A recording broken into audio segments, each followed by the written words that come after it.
None of us had any script. Gosh, that brings back happy memories. I didn't take it seriously at all. One of the greatest winners of the Great British Bake Off. The actual sponge itself is slightly overbaked, as I can see just there. So is it not nice, when guys? It's overbaked. Do you want some water, Mary? Drop of water to get it down. The flavour is OK. And the inside is very, very colourful, a little bit dry. OK. If the cake has been a bit of a disaster, I try to say something positive about it because I don't want tears. And it seems to work. It was a little bit dry. They know that the actual finish was rubbish, and I didn't want to comment on it really, but my job is to encourage people to bake. It was very special to be asked to be judge on Bake Off. To begin with, I thought, can I do this? And then I remembered that I had written baking books and that I really knew the subject, and I was pleased to accept.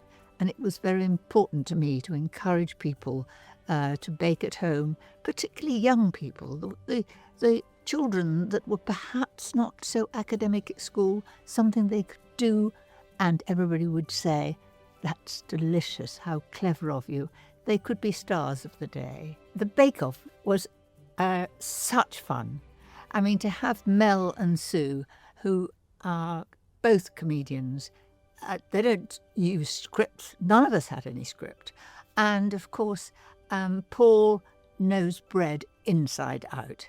And, well, we were a good team, really. And the main thing was to teach how to bake and have fun and give people confidence and to give them praise and to explain when things go wrong, to explain why. So next time they have success. Bake Off is a brilliant format, and it was successful from the very beginning. And so when we have a change of judge or a change of presenter, the format is there. That's the core, and it really works. So for scones you need 8 ounces of self-raising flour, and I sieve that because, in fact, if you sieve it, it'll be lighter, and you've got to add baking powder.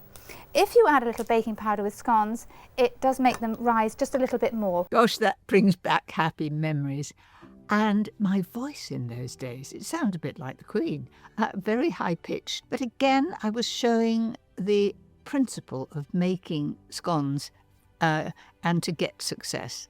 I was taking time, people could absorb it, and if they follow my instructions, they should get success every time. Well, do you know, when I was doing that programme with Judith Chalmers, I did all the preparation, I chose what I did, I brought it all from home.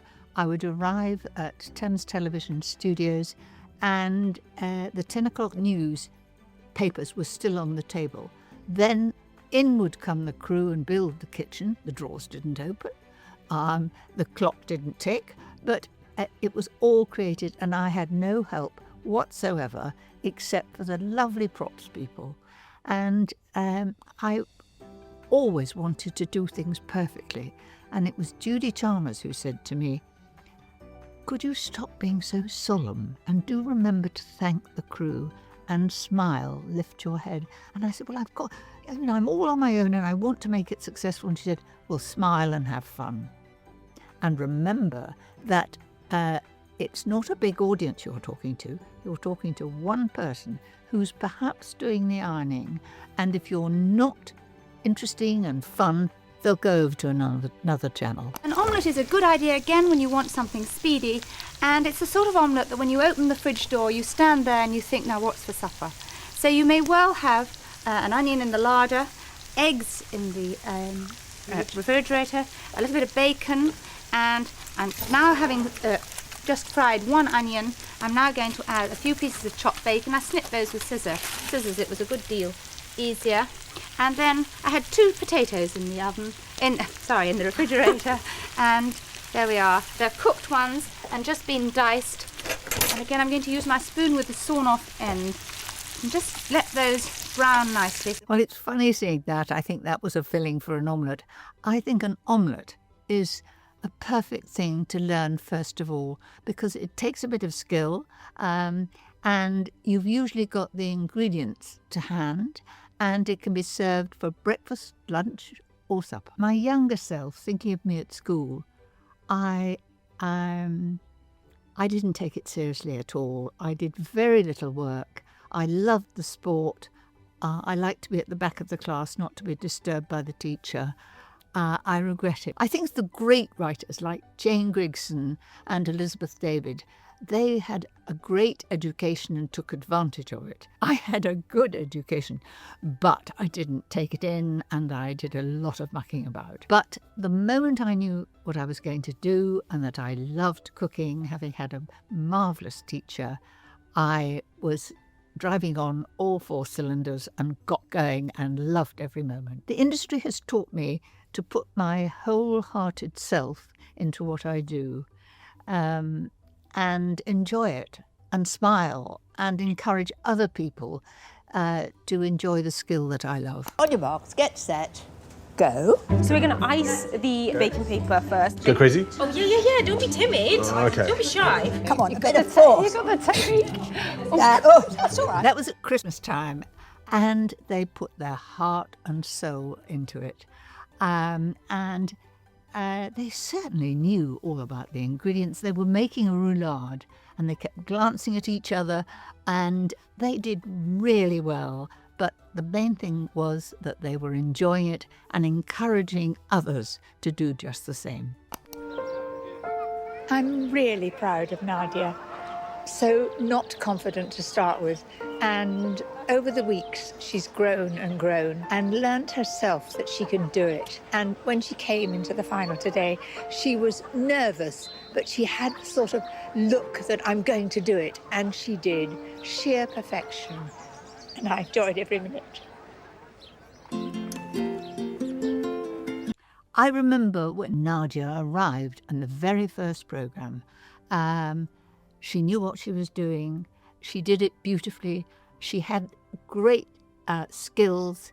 And I thought then, this girl should do really well, as long as she doesn't overbake it or drop it. She should go through, and all the way through each programme she rose.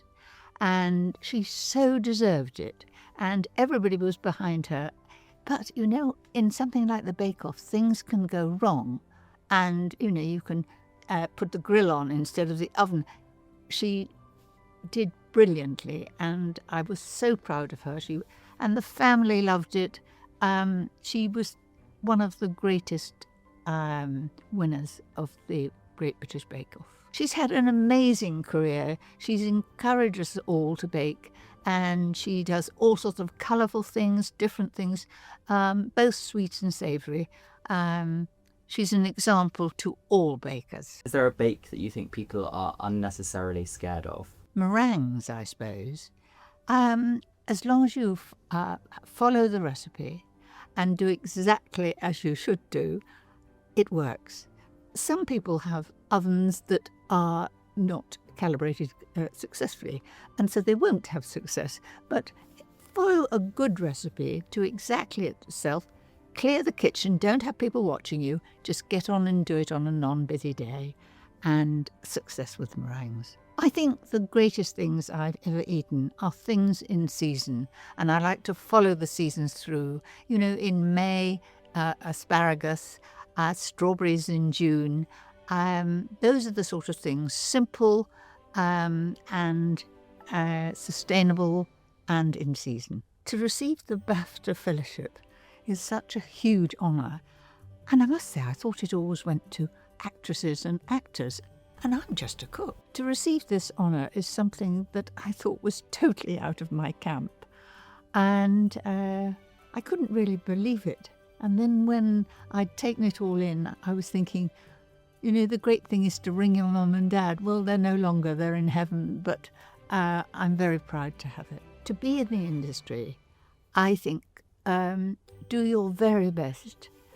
Take every opportunity that comes and work at it. Do all your research, remember to smile, say thank you, and just put your whole heart into it. And it will be successful. If there was a meal or bake to represent your career, what would it be? Well, it couldn't be much else than a Victoria sandwich.